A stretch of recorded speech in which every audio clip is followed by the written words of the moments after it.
didn't go over everything here. I timed myself and I kept it under 15 minutes. So this is just some extra information for you to look at whenever you have time.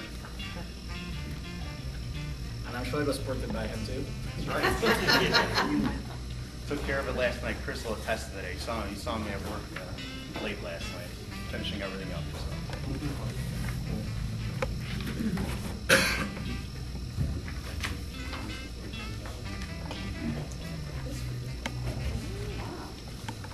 Our printing tutorial, we don't have a test afterwards, do we? No test. I can talk to Chris about setting up an online test, but I'm not. Well, okay.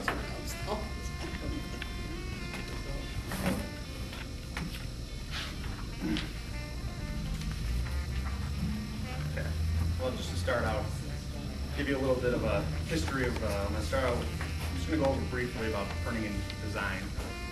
Focus more of the time on direct mail, but you can't talk about direct mail without talking about the other two. Just a brief history of printing. Printing's been around for over 1,700 years now.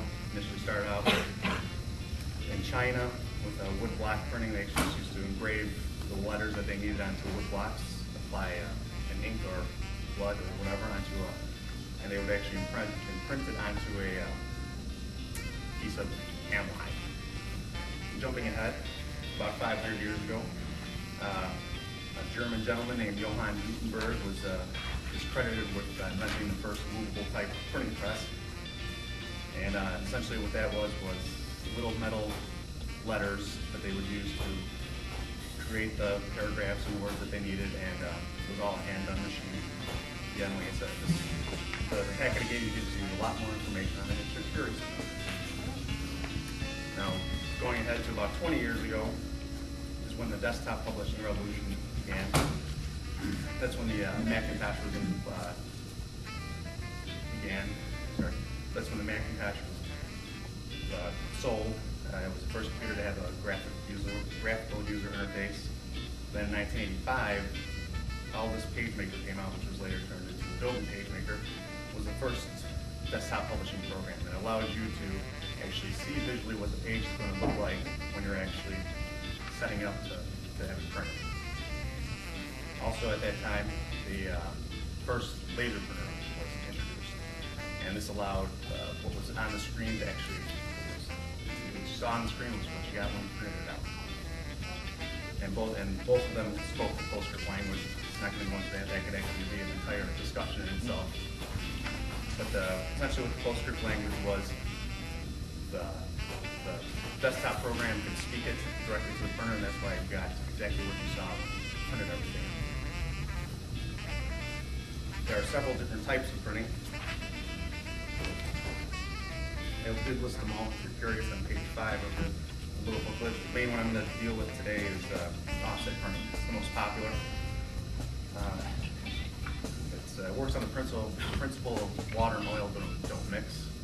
Essentially what you have is a metal printing plate that has an image on there that accepts oil, and then all the non-image areas will actually accept water, and the image areas transfer to a rubber blanket, which then transfers to a piece of paper that you're printing on. Essentially it works like a really fast stamp.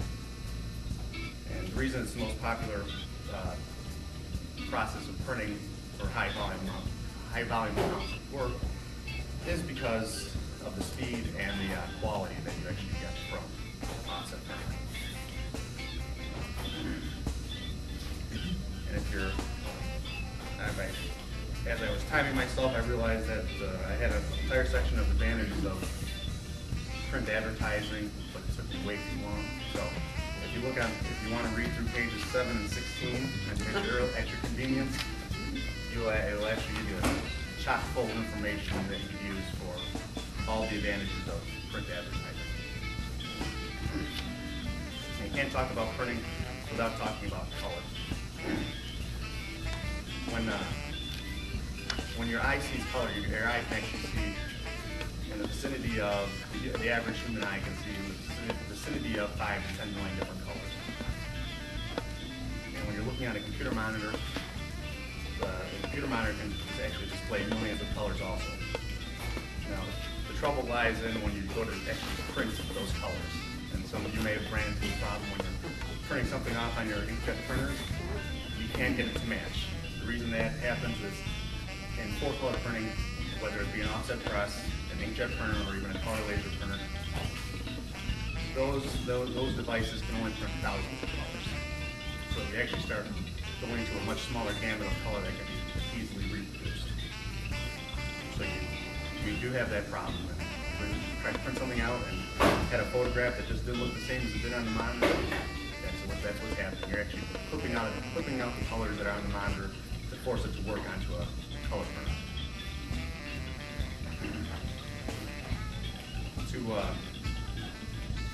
To offset some of that, and another thing that you can't do with offset printing within the 4-color space, and the 4-color space is cyan, magenta, yellow, and black,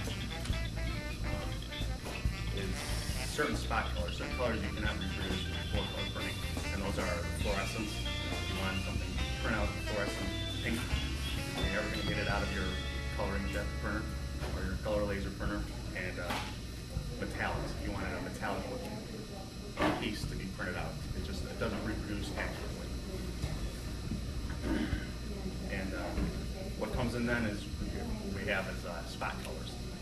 Spot colors are the main color matching system is the Pantone color matching system, and it has about actually 1,114 different colors that can be reproduced. Spot color is great for if you want color in your piece, but you don't want the expense of doing 4-color printing. You could actually reproduce, besides the fluorescents, you could reproduce certain blues, certain oranges and greens are also very difficult to reproduce at 4-color printing. And that's when we start stepping into a spot color. You either one that has 4-color, which is the cyan, magenta, yellow, and black, plus an extra couple spot colors, or if you just are looking for your company logo, like Chris's logo is a 2-color logo. So instead of running it as a 4-color piece, you run it as a 2-color piece and save yourself quite a bit of money. So, excuse me, so when you do a spot color, you have a bottle or a jar or something of that particular color as a pure hue, and then you squirt that into the machine so it prints that?